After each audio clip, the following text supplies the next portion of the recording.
Hola, mi gente. How are you guys today? It's Makeda Valletta. Um, it's Makeda Valletta, also known as the Body Scientist, and I hope you all are doing well today. Happy 2025. I just wanted to do a quick video. For those of you who don't know me, okay, I am a strength and conditioning coach, a sports nutritionist, a USA Olympic weightlifting coach, with my undergrad degrees in exercise and sports science and sports nutrition, and I just completed a master's of science in medical cannabis science and therapeutics. I've been a strength and conditioning coach for 22 years now. Okay, so a strength and conditioning coach, if you don't know what a strength and conditioning coach is, a strength and conditioning coach designs workouts for athletes over their season in the weight room to increase performance and decrease injury. To increase performance and decrease injury. So it's not the workout they do with their coach. The coach teaches them the skills of the game, the technique of the game. Their strength coach designs the workouts in the weight room to make sure the muscles are balanced, that we look at the physiological and physical demands of that sport and position, and we develop the workouts that way. You might want to throw harder, run faster, jump higher. Also want to prevent, depending on the sport or the position, maybe if you're a baseball pitcher, you want to prevent shoulder injuries, but you also want to be able to throw hard. You want to, if you're a sprinter, make sure you don't tear your hamstrings, so there's different, but you also want to be able to go up those blocks and accelerate really quick and hold your speed, right? So depending on the sport and the position, there's different physical and physiological demands. And so we design workouts in the weight room to help increase performance and decrease injury. And the workouts you do in the preseason is different than the off season, is different than the championships, is different because nobody can be in peak condition all the time. If you try to be, you'll overtrain yourself, right? So there's a science behind the load and the rest times. So I've always believed, so for me, I'm not a personal trainer. I am a personal trainer, but I'm a strength and conditioning coach. I won't even say I'm a personal trainer. Because just a regular personal trainer, what they know is, I want to lose some weight, and people want to look a certain way, and I want my abs to be like this, and I want this to look like this, and it's all about looks. And a lot of times it's coming out of a bodybuilding perspective, right? Bodybuilding is not about athletic performance. Bodybuilding is about posing. And they do a lot of things in bodybuilding that's extremely unhealthy. The diets that they eat, like bodybuilders who compete, when you see them in the off season, they don't look like that. They do a lot of stuff that's super unhealthy to manipulate, make themselves leaner when it's time to compete, and all they do is get up there and flex. Okay, they have no agility. They don't have any. They're not really that strong. The people who are strong are the people who do the strongman competitions, and the Olympic weightlifters. Those are the strong ones. The people who are bodybuilders are not that strong. They're lifting moderately heavy weight. They're doing a lot of reps. And they're eating a diet would never suit an athlete, okay? So to me, I'm like, it's not about what you look like. I mean, what you look like matters to a degree, but what can you do? What can you do? What you look like matters to a degree. Just making sure that the skin looks healthy, the muscles look balanced, looking at where somebody's distributing body fat. But somebody can, quote unquote, look perfect and be super lean in all the right places and have messed up back, messed up knees, can't jump, can barely walk, okay? Can't run if some shit pops off, you know what I'm saying? So it's like, I've always believed in training like an athlete. As somebody who's a multi-sport athlete growing up, and then also a dancer, I'm always going to be a dancer. Dancing is my art form, okay? So because my art form happens to be physical, like if you're a singer, if you're a musician, you don't want to stop at 35. You want to do that for the rest of your life if you can. And as a dancer, you're limited to how long you can do your art based on how long your body can sustain it and actually, endure that. So for me, taking care of my body is to utmost importance because I want to age well and be healthy and be able to enjoy my life and not be dealing with chronic illnesses and stuff like that. But also because dancing is my art form. It's medicine as well for me. So my ability to dance is important to me, so I take care of my body for that reason as well, right? So you do want to train like an athlete because as you age, it's not just about how you look. As you age, you want to still be functional. You still want to be able to get up and down and do stuff and bend over and get stuff. And if you have to go shovel your snow or you're traveling and you have to lift up your suitcase, you don't want to be non-functional. So it's all about what can you do. And even though I've worked with mostly regular people, I've worked with athletes, but I've also worked with a lot of regular people, and I still apply the same thing that I'm applying to athlete to a regular person. We're training for function. We're training to correct any muscle imbalances, and then we're training for function, right? So I just want to give an example too of like what I mean by that, okay? You have trained like an athlete. I'm going to give an example of training like a dancer, athlete, whatever. So, over the years, I studied many different kinds of dance. I've done videos about, how dance is, why it's such a good workout. Also figure skating. Because as a strength and conditioning coach, we're also trained to look at the most efficient exercises, okay? There's a lot of exercises you can do for your abs. There's a lot of exercises you can do for your thighs. There's a lot of exercises you can do for your back and your arms. But what are the most efficient? What we mean by efficient is what translates into real life activity, like real life function. Real life function, like running on the treadmill does not help you run better in real life at all. Because your biomechanics on the treadmill is nothing at all like your biomechanics when you're actually running. Because when you're running on the ground is stable, right? Okay, so when you're running on the treadmill is moving. So when you're running when you're running on the treadmill, you're not going anywhere, right? You're staying in the same place. The ground is moving, and you're just staying in the same place while the ground is moving. You're just staying in the same place, okay? The ground is just moving, and you're staying in the so to a physicist, you're not doing any work because you're not moving. To a physiologist, you are doing some work because you are exerting some energy, but the way your muscles are firing is not the same as your muscles would fire if the ground was stable and you're propelling yourself forward. So now when you're running, you're propelling yourself forward, right? That propelling forward is causing your muscles to contract and relax in a completely different way than when you're on the treadmill, like basically trying not to fall off of it because the ground is moving and you're not going anywhere. It's not the same biomechanics. Somebody cannot train for any type of race on a treadmill, okay? It actually will mess you up.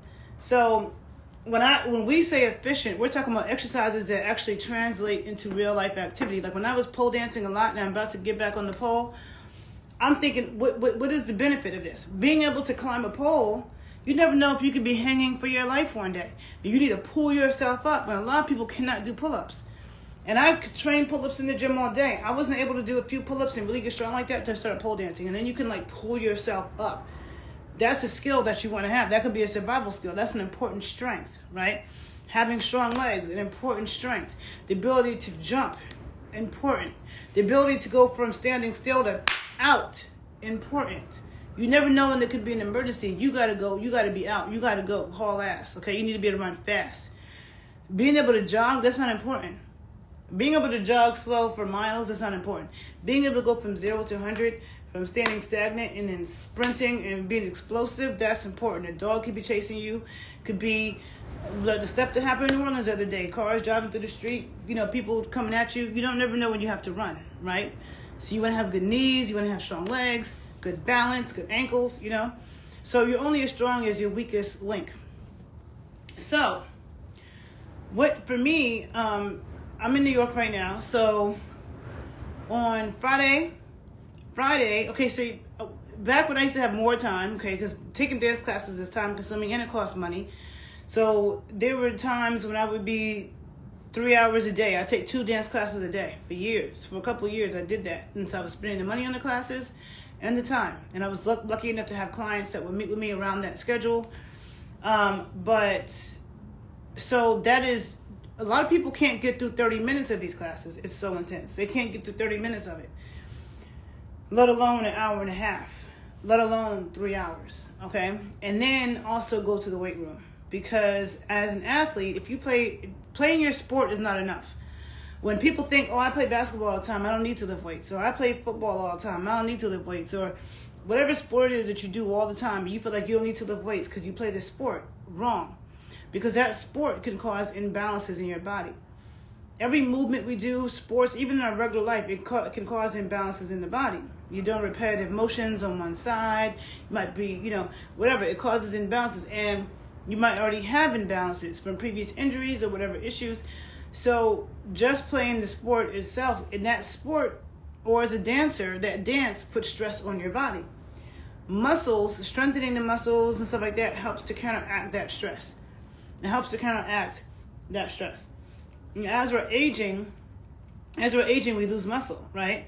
As we're aging, we lose muscle. So like in order to counteract muscle loss, you want to be strength training and building muscle, because playing your sport and dancing does not build muscle, okay?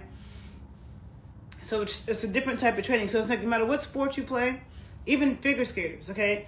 You have Olympic figure skaters who are squatting 400 pounds, women, okay? These are thin, petite women squatting 400 pounds. And you think about the strength you need in your legs as a figure skater to be jumping off and doing the stuff that they do. It's a lot of strength, right? And balance. So on Friday, I went to a Haitian folkloric dance class from 7:30 to 9 p.m.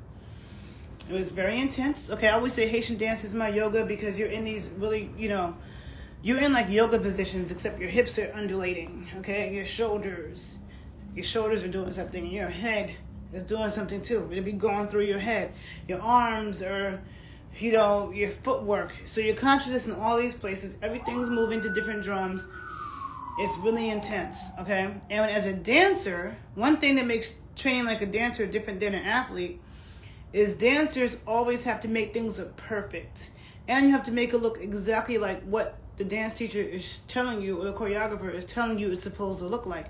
You're not supposed to do a variation of what they're doing. Like in basketball, you could do a layup however you do a layup. You don't have to do it exactly like this person, like your coach does it, all the way to the tip of your finger and every single timing and exactly how you place your foot. Sports is not like that. Dance is like that. So you have to maintain a specific technique, specific moves at specific times, and you have to make it look easy and effortless. You can't be looking like you're struggling, because if you look like you're struggling, then you're going to look sloppy, right?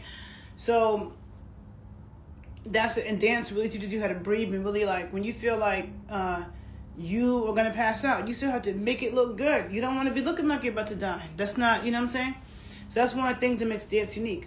So Friday I went to that class. Saturday morning, I'm trying to think, did I go to his class on Thursday? No. Okay, Friday. Saturday morning I went to Haitian dance class again, okay? And after that dance class, I went to the weight room and I did a really intense leg workout, okay? So that Saturday morning I was like, whew, my body was super sore. And I actually ate 20 milligrams of 20 or 30 milligrams of cannabis, THC, before I took the class Saturday morning. And because I had soreness from Friday, and it's like that soreness like kind of went away, and I felt like I could just dance forever. So when I went to the class on Saturday morning, it was super intense. I left the class feeling like I could take over the world. I went to the weight room and worked my legs. Okay, so Haitian folklore dance is a lot of leg work. So I had done that the night before and Saturday morning. I go to the weight room. I'm doing heavy squats and leg presses and trap squats and leg extensions and calf raises and inner and outer thighs, and I'm doing heavy weight, and I'm just like, yeah, I can get it. Then on Sunday, I went to an Afro-Brazilian dance class and a Congolese dance class back to back.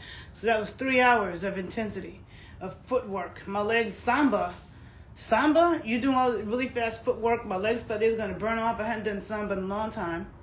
Okay, and dance classes, you learn choreography, which really works your brain, and you have to keep doing this thing over and over and over again, and you're like, oh my God, I feel like my heart is going to explode, but you got to keep doing it, and then you go across the floor doing moves, constant, right? So that was 3 hours of that. Afro-Brazilian samba, and then Congolese, okay? So a lot of hips, a lot of footwork. Your knees are always bent. You're always like in a semi-squat, so it makes your thighs burn, especially when it's already been burning. So I did that on Sunday, and then I went to the gym, which is right across the street, and I did an upper body workout with weights. Monday comes along, and on Monday, my body was like, okay, that was a lot. Monday, I went to another Haitian dance class at Alvin Alley with a different teacher in the evening, okay?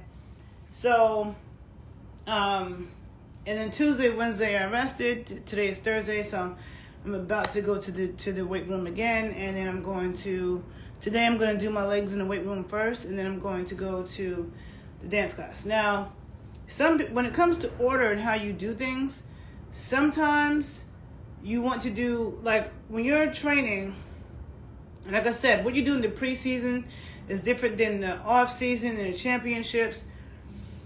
So program design is really important. That's a huge thing of what strength and conditioning coaches do, is program design, right? So if your goal is like strength, right now, if you're training for strength and explosiveness, if that's what you're training for, then you would always do the weights first, okay? And then you would dance. Because if you're doing a lower body. Because if you're dancing a lot on your lower body for 90 minutes or whatever amount of time, and now your legs are fatigued, when you go to the gym, it's pre-fatigued. When you go to the gym, you start doing squats and heavy light exercises, you won't be able to do as heavy as you would if you hadn't done all that first, right? Now, that could be okay if you're working on muscular endurance. There's cardiovascular endurance and then there's muscular endurance. There are two different things. There's muscular strength, muscular endurance, cardiovascular endurance, okay? And balance and flexibility. Those are different components. And dance also really trains your balance, okay? All kinds of dance, but especially the type of dance I'm naming, where you're changing directions, you're doing things on one foot. When you're constantly switching directions, you're going this way, you're going lateral, and you're going lateral, and then you have your feet are crossing in front and back and front and back, and you're doing lateral footwork. You're doing lateral footwork and moving your body, and then changing directions and going up and going down, right? And then you got your back, your shoulders in it, your hips. Okay, it's a lot of different things going on with directions, with levels, which is why Beyonce is such an impressive performer, because people who don't dance don't understand. And then to add singing to that, that's a whole different ballgame. But if you're training for endurance, right? Pre-fatiguing your muscles also, okay, like if right now you're training for endurance in the dance, if the dance is what you want, okay, so you could be on the one hand training for strength, and that's your goal right now, you would do the weights first. If your goal is to train for endurance so that, you know, maybe you're preparing for a performance where you're going to have to perform for 2 hours, and you really want to have that endurance, pre-fatiguing your muscles by lifting weights first and then dancing can be good, because now when you start dancing, your muscles are already pre-fatigued from lifting weights, but also lifting weights is going to give you more strength and more oomph and more power in your dancing, so it will help you be able to do more. But if you lift weights right before you dance, it's going to pre-fatigue your muscles, and then it's going to really train the muscular endurance even more. So basically I'm saying whether you lift weights first or dance first depends on your goals, right? Or if you're just somebody like myself, or right now I don't have a particular goal because I'm not training for performance or anything. I'm just I'm just challenging my body at this point, okay? I just, really want to challenge my body. So whatever works for me. If I can go to the gym, sometimes I want to go to the gym first, but maybe I can't. Then I'll go after, But if I was training for something, where I'm like, okay, I have a show coming up next month, or 2 months from now, I will have a strategy about how I would do that. Okay, if you're an athlete and you're competing, there's a strategy and a reason as to which one you do first and why. Then you have rest periods and you have hydration. A lot of times I see people in dance classes drinking water, and in the gym. You do not want to drink water when you're working out. You do not want to drink water when you're lifting weights. You want to drink stuff like coconut water and watermelon juice. I should have had some right in front of me, but I don't. I do have this can of coconut water, but this is not my favorite brand. This was like one that I grabbed when I was in New York because I couldn't find the brand that I wanted. So this is not the best brand, but this one just has coconut water in it. It doesn't have sodium bisulfate. When you buy coconut water, you don't want to have sodium bisulfite or anything else, you see? It's just coconut water, that's it. Nothing else added. Coconut water is super high in potassium, okay? In 1 cup, there's 500 milligrams of potassium. Now, hydration is not about water. People think hydration is about water. Drink more water. No, hydration is about your blood sugar levels and your electrolyte balance, your sodium and potassium, and carbohydrates. If you pass out from dehydration and you go to the hospital, they do not give you water. They give you a saline fluid that is very similar to coconut water. It has carbohydrates and electrolytes, sodium and potassium. Okay, so one of the best, and I would never consume Gatorade. I have videos where I talk about how Gatorade is poison. If you want to give yourself cancer and brain tumors and stuff like that, then drink Gatorade. Otherwise, you want to stick with coconut water and watermelon juice. You have the perfect balance of carbohydrates, electrolytes. I have videos where I talk about that, and I'll be posting more stuff all the time on my Instagram about it. So if you're on YouTube, make sure you follow me on Instagram. And if you're on Instagram, make sure you follow me on YouTube, because I post things in both places that are different sometimes, okay? On YouTube, I repost things, important videos that you should check out. And I have stuff on YouTube that I don't have here. And on Instagram, I post a lot of other posts besides myself, and I post books, and every book that I post is a book you should read that will change your life. So you get different things in both places. So you can definitely follow me in both places. But the whole idea of training like an athlete or training like a dancer, because I remember when I ran track in college, and I used to feel in high school, basketball was my sport, and I used to fence. And whether you're playing sports or whether you're dancing, like when you're doing that, a lot of times you're training 5-6 days a week. And you feel like your legs are going to fall off, okay? You feel like, oh, my arms are going to fall off. You feel like, oh my God, my body, I can't sit up, I can't stand up. Like your muscles are so done for. That type of training is important. Now, you want to have the right amount of rest, because you don't want to overtrain yourself, right? Because too much exercise can also be detrimental. But the more you exercise, the more you train hard. I mean, I'm engaged in strenuous activity. The more you engage in strenuous activity, the more you need good nutrition, good quality red meat, eggs, raw dairy, like quality food that's going to nourish your muscles. That's going to be super important. Your nutrient requirement goes up the more that you're engaging in strenuous activity. I'm not talking about sitting around doing yoga. I'm talking about lifting heavy weights, sprinting up some hills, ice skating, taking intense dance classes, boxing, stuff like that, So, for me to go Thursday, Friday, Saturday, Sunday, no, I don't think I took a class on Thursday. Did I take a class on Thursday? I don't think so. So Friday, Saturday, Sunday, Monday. It's 4 days in a row. I took 2 days off, okay? I'm going to a dance class tonight. I'm going to a dance class tomorrow. I'm going to a dance class on Saturday. And then I have to get ready to go back to Chicago. So that's going to come to an end. But in New York, I really could dance 6 days a week. So if I wasn't going to leave, I would keep that up. But when I come to New York, I'm in New York like every month. So when I come to New York now, I'm just going to be very committed to taking, if I can do 2 classes, sometimes I can do 2 classes in a row, I'm going to do that. And then also, don't think that, the dancing is enough. The dancing is enough. I don't need to lift weights. No. You do. Because you get something different from no matter what you do in life, you need to lift weights, okay? That is the most important thing.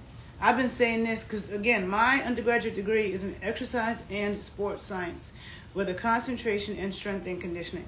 There are a lot of people who say they didn't learn anything in college and they didn't use their degree. That's not the case for me. I learned a lot. And I have used my degree every single day of my life. And I have never stopped doing research and learning. So I didn't learn everything in college, but it gave me the backbone to be able to continue researching and continue learning. And I've been doing that my whole adult life. And my specialty is strength and conditioning. I know about muscle physiology, fat physiology, and I'm telling you, strength training is super important for men and women. After the age of 30, our body is on, according to a textbook, some say 25, some say 30, male or female, your body's in a state of decline in terms of losing muscle. Muscle is the metabolic tissue in our body. Muscle supports our joints. It takes stress off our joints. Muscle takes stress off your knees, stress off your hips, off your shoulders, off your back. Okay, if someone's back is weak, like my dad was telling me his back was weak, I gave my dad some back exercises and instantly his back started feeling stronger. People who have a hard time sitting up straight and are always like this, and it's work for them to have to sit up straight, that's not, if your back muscles are strong, you don't have to think about sitting up straight. Like when you ever notice, dancers always have very good posture. That's not because they're trying to, it's because they have a strong back. Having a strong back muscles will hold you up. You don't have to think about it. So anyhow, train like a dancer or train like an athlete is the mindset to keep going, to push through, to go consecutive days.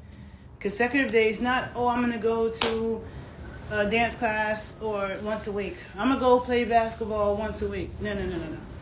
4 or 5 days a week.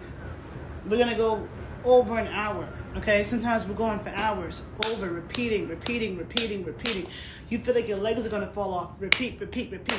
You get up tomorrow, because I remember when I ran track, I felt like my legs were going to fall off. You running sprints. Track practice was torture. Out of all the sports that I played, I hated track the most, okay? I like team sports. I like basketball. I like softball. I like team sports. But, like, track was like torture. It trains your body, but it's boring and it's torturous. But I remember I used to feel like my thighs, my legs were going to fall off, and I could not walk anymore, and I could barely sit down. But tomorrow, we had to go do it again. And the day after that, we had to go do it again. So no matter how torn up and damaged your muscles are, you got to keep doing it. That type of repetition, you don't want to do that with weights. Weights require a different kind of resting period. But we still were in the weight room. So we're in track practice 5 days a week, track meet on the weekend, in the weight room a few times a week. And so, like, again, as the strength and conditioning coach, is the science behind how you order things and the rest. It depends on the person and what they're doing. It depends on a few factors. But there's a science behind how that's spaced out. So train like an athlete, train like a dancer means that you are strength training on a certain type of schedule that is centered around what you're physically doing. You are going to that dance class. You know, you're training as a dancer for several hours, several days a week. You're doing that sport for several hours, several days a week. And yet you have rest, but you don't have more than 2 days rest. Sometimes not more than 1 day, but definitely not more than 2. And you only want to take 2 if it's like extreme. But a lot of times you want to get to 6 days, the strenuous. You want to, you get good sleep and good nutrition so that you don't overtrain yourself. Because when you do that, what happens is when you do engage in strenuous activity, it tears up your muscles. Your muscles will build up stronger and thicker if you give it enough protein and calories. If you don't, then that won't happen, right? So that's why people keep talking about fasting. Fasting is not good if you're an athlete. Fasting is not good if you're engaging in strenuous activity. The more strenuous activity you engage in, the more food you need, the more calories, the more nutrients, the more protein that you need in order to recover properly. So a lot of people that talk about nutrition for a stagnant body. When you're dealing with an active body and someone who is very engaged in strenuous activity, the nutrition requirements are completely different. Okay? So I'm going to leave it at that because it's winter time and it's getting dark early and I'm losing my light. So I just wanted to leave you with that. I'm going to get ready to go to the gym myself, do my leg workout, and then go to my Haitian dance class and be kicking my legs around and working my hips and whatever else he got to give us today. If you're ever in New York City, there are 3 amazing Haitian dance teachers I can recommend to you.